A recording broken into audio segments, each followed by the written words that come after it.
Hello, Broadway fans. The time has finally arrived. The Tony Awards have set their date of June 12th this year. It's a very welcome set of news after a pandemic that sort of screwed up the whole Tony Awards calendar. Now we're back on schedule, back to June. I'm Sam Eckmann of Gold Derby. With me is David Buchanan, my good friend, to help us discuss what are going to be the best plays in contention here. And so let's just start with that top category, David. In our odds, a few people have been, the prediction center's active. A few of you have been going in and making your predictions. And right now, the Lehman trilogy is leading the pack for best play. But David, what are your thoughts? Do you think that is the clear front runner?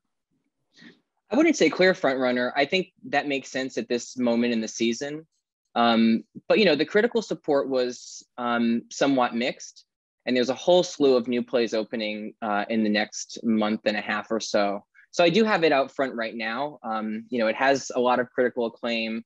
The previous runs were so popular and well received. So I think it is positioned to do quite well. But I do think things like The Minutes, Hangman, which is returning from a few preview performances in 2020, and even Skeleton Crew, and there's a few others that I think are really strongly in contention as well. How about you? Yeah, I'm not going with consensus for the moment. I have Lehman Trilogy. I think it'll get nominated for sure. It is the type of big, splashy production that also has, great performances that anchor it. And that, often wins best play. But being that it's closed, you'd have to go back to 2007. We're forgetting about this past Tonys because all the plays were closed because pandemic happened. None of them were open. But if we forget that year, you have to go back to 2007 with Coast of Utopia to find a play that was closed by the time of the Tony ceremony that won. And that one is a little different because Coast of Utopia closed in May. I think it was open throughout the nominating period. And it was like the biggest, thing that season. So it's still not a great stat. And we have other things that have sort of come up that might steal its thunder a bit. I think The Minutes it has Tracy Letts there. It seems politically relevant. And I'm also wondering what's going to fill out the category, because some of these shows, there's a lot of things in the fall that were amazing. It's been a great season for, even though they're closed, many of them, it's been a great season for Black playwrights with Clyde's, Chicken and Biscuits. You have Skeleton Crew, Thoughts of a Colored Man, all these incredible shows that that really made a big impact this season. And I'm wondering how many of those can fill out the category, although they might have trouble winning ultimately when push comes to shove. And I don't know if you saw, I loved the double bill of Dana H and Is This a Room? And I'm really curious as to how the nominators are going to react to those for this specific category, because they are sort of like documentary style plays in that they aren't really written, the scripts aren't really written. It's taken from, in Dana H's case, interview transcripts, or interview recordings rather. And then Is This a Room is the actual word for word transcript of a police log. So I'm wondering, as this category, in the absence of a best, script of a play category, this has turned into really a writer's category in recent years. They've been focusing on the playwright. And so I'm wondering if those can make it in. They were I thought, very thrilling theater. It was theater you don't often see on Broadway. They're more, it's style that's limited to off-Broadway usually. And I'm just wondering, do you think those can make the cut here? I'm not sure. I think their lead actresses will do quite well. I mean, the performances are staggering and the reviews were really strong. So I think the performances will do quite well. The plays themselves, I think I may be predicting one right now at this early moment in time. But I agree with you in the sense that it is a very playwright-driven category, it seems. And I think, something like Skeleton Crew, as you said, even though it's closed, it had a very short run at Manhattan Theater Club. But, Dominique Morisseau is so popular and a wonderful, brilliant playwright that I think, that's probably locked for a slot here. Yes. Well, let's shift our focus to the revival category, because this one is interesting because we really haven't seen many of these yet. Most of these have yet to open, or they're just in previews. I think it's just Lackawanna Blues and Trouble in Mind that have officially opened. Both of those have ended their run now.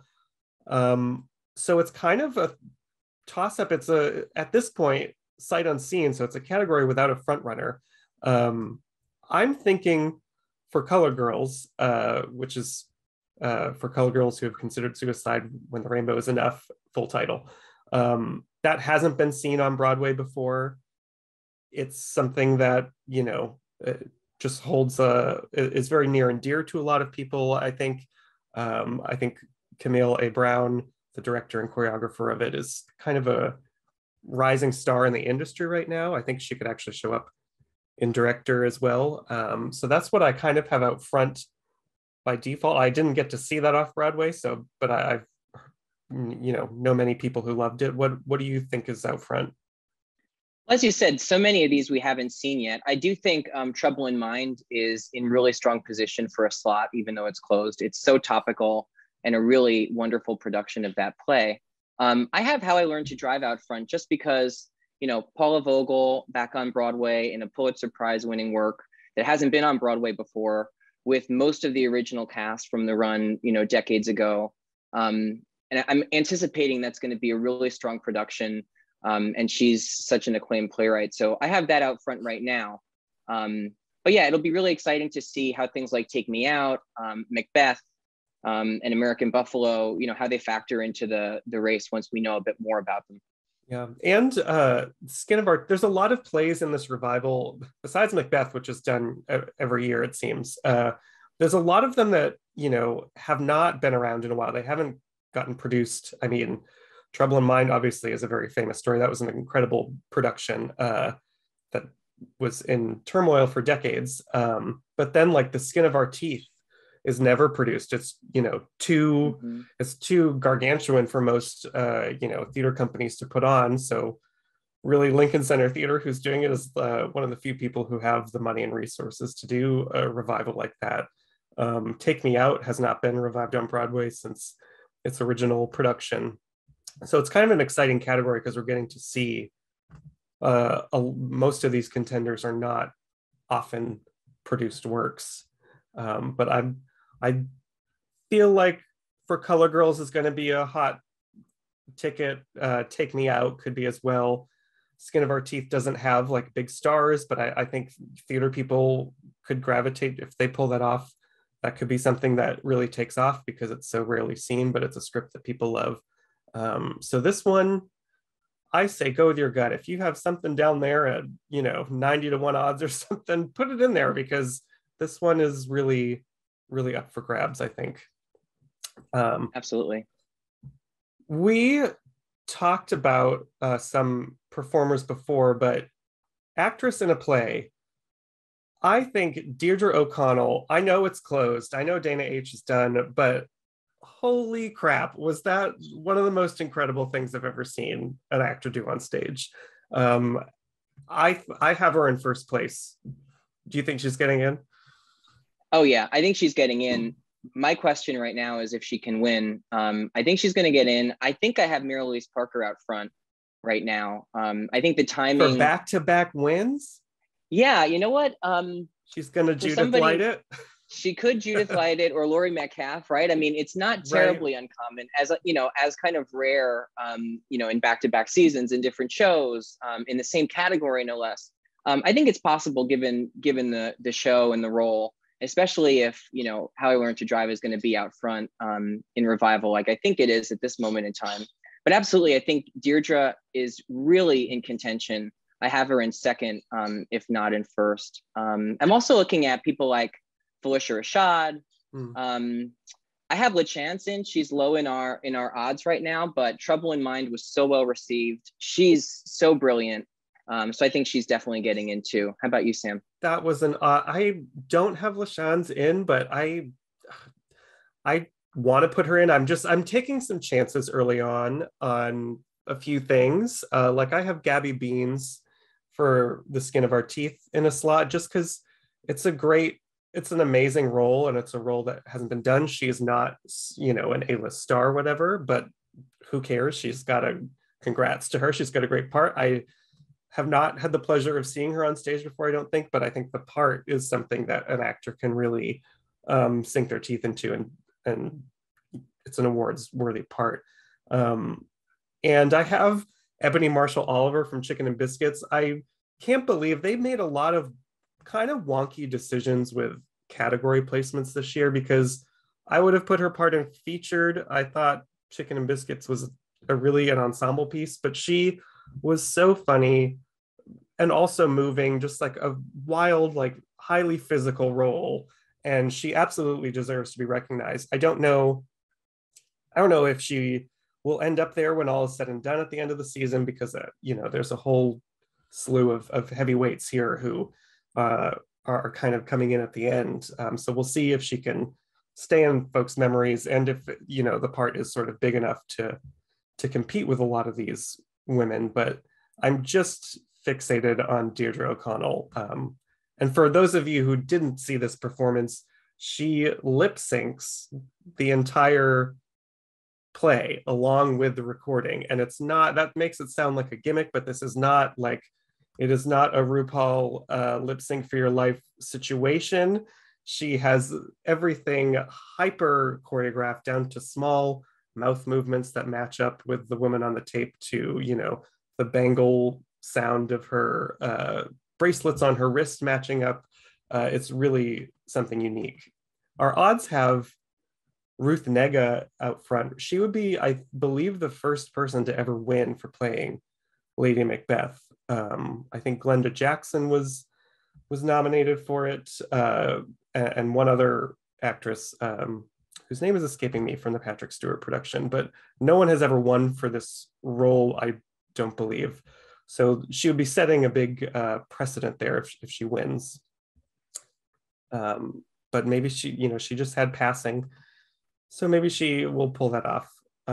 Yeah, I don't have her in right now, just because I think the fall half of the season had so many impressive performances that until we know more about this production of Macbeth, especially after, the King Lear with Glenda Jackson underperformed. So I'm a little bit trepidatious. I want to put her in, especially, when we know more about the performance, but I have, in her place, I think Emily Davis, who, speaking of that kind of rep production. Also incredible. Yeah, gave an incredible performance. So, but we'll see.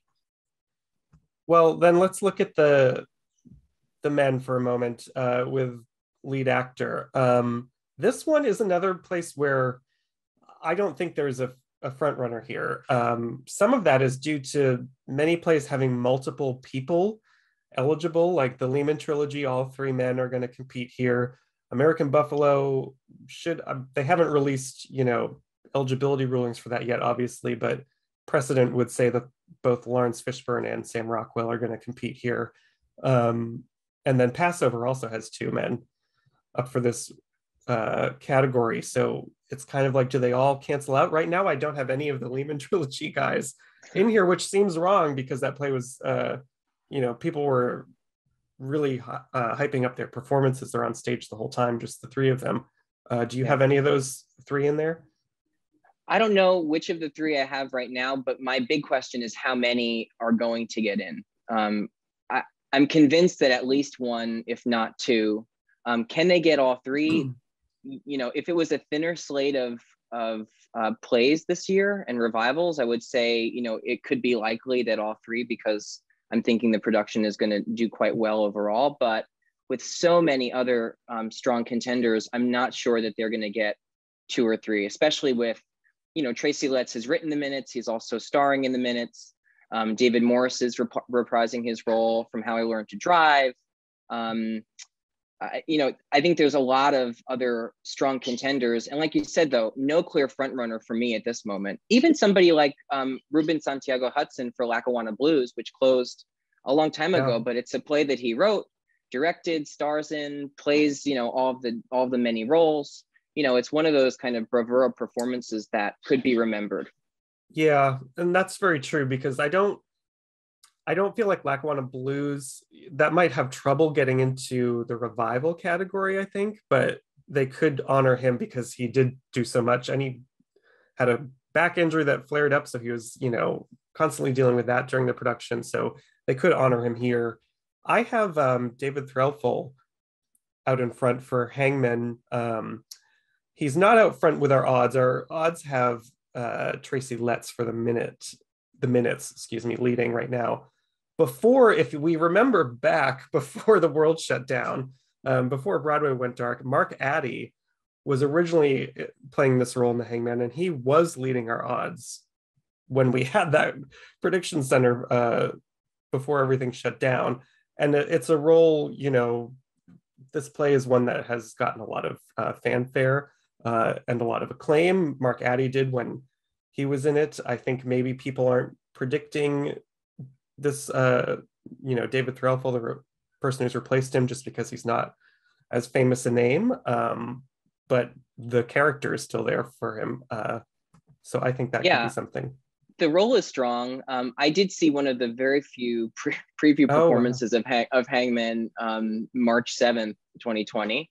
And I did have Mark Addy and Dan Stevens. I mean, the roles themselves are really great. Having not seen the new performers, I haven't slotted either of them, the new folks in yet.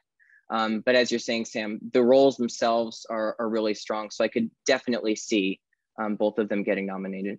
Yeah, and if we slip over to featured actor, speaking of Hangman, I also have Alfie Allen, who is replacing Dan Stevens in Hangman. I have him leading there, who is leading in our odds, and Dan Stevens was too, and it's a pretty meaty role that he has. Very. Do you have him out front right now?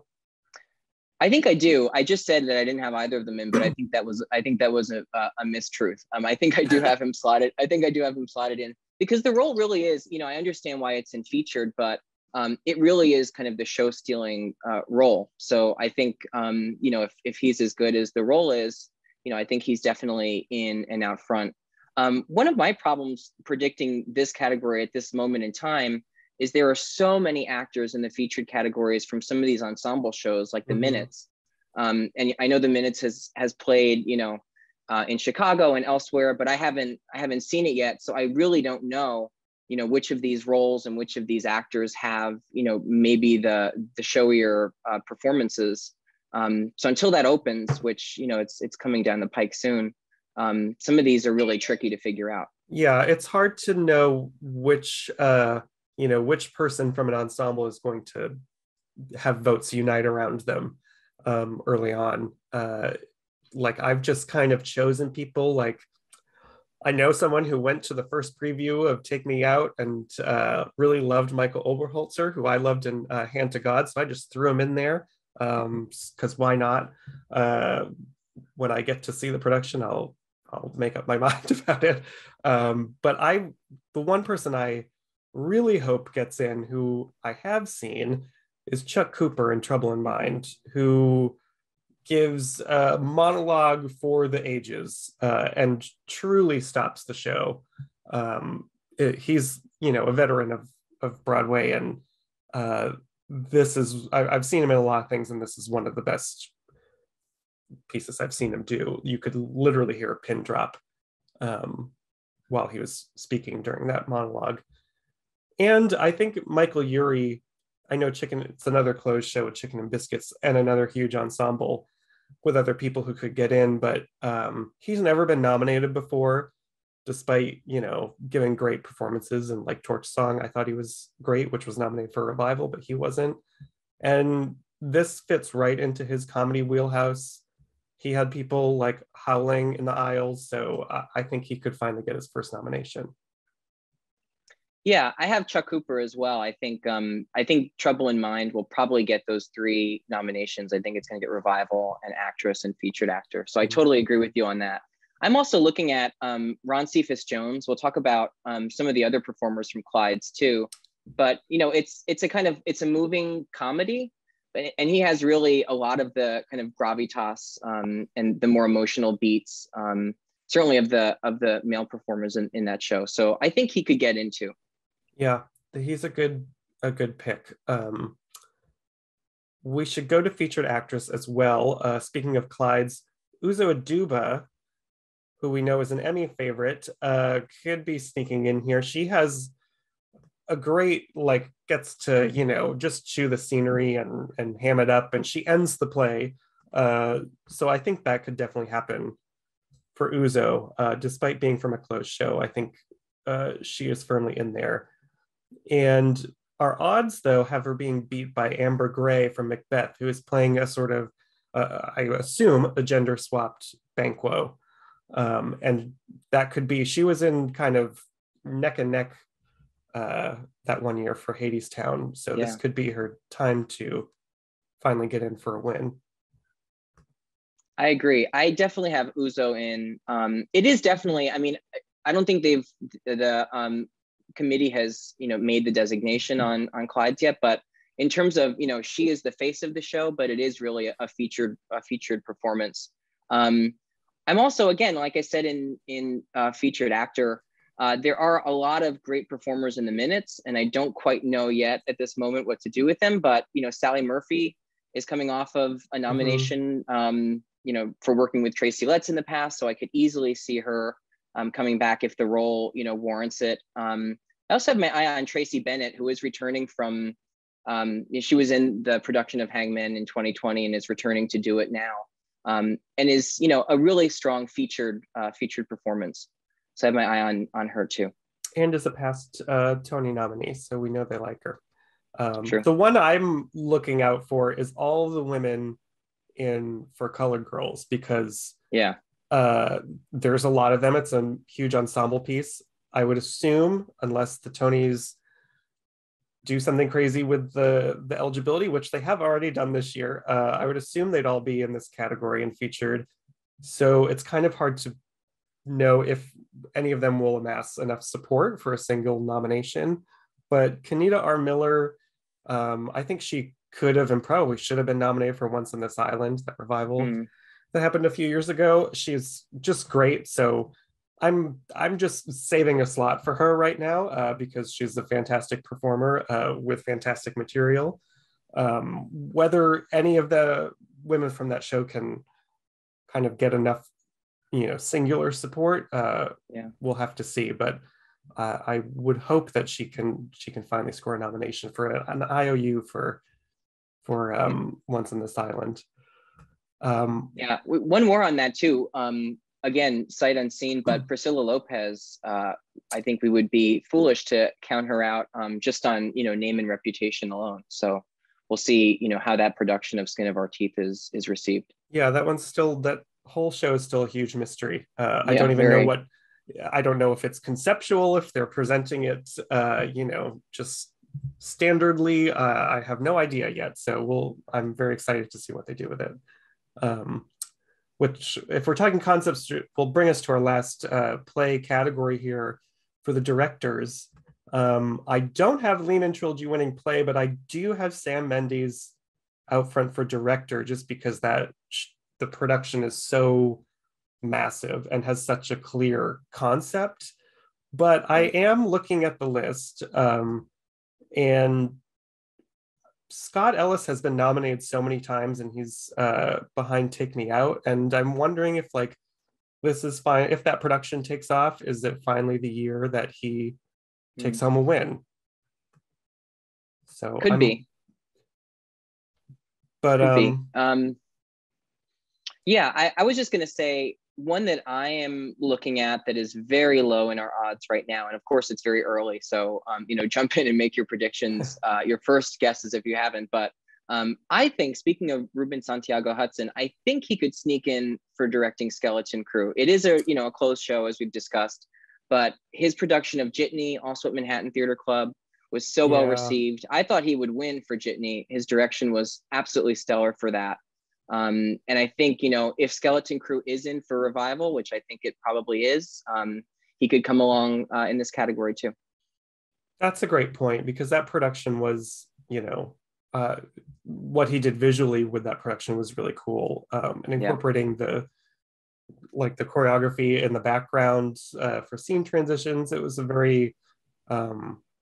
just very visually interesting on top of the material. So keep a lookout. Some of those, and I do think again, Camille A. Brown for Color Girls is. I'm very excited to see that production. I think she has been sort of like really rising in this industry very quickly over the past couple of years. So it seems like a moment could be forming around her. So we shall see as more of these plays open in the spring. So go ahead, everyone who's out there, make your first best guesses on what's going to happen in these Tony Awards. The nominations are announced on May 3rd, so we have till then to figure this all out. And I'm sure we'll change a million times as each new show opens. There's still, I think, 14 shows that have to open between now and April 28th. So I shall be exhausted for the next month, constantly seeing theater, which is very exciting because we haven't had this crazy season in a long time. So go make your predictions, jump in there to the prediction center, and we'll see you next time.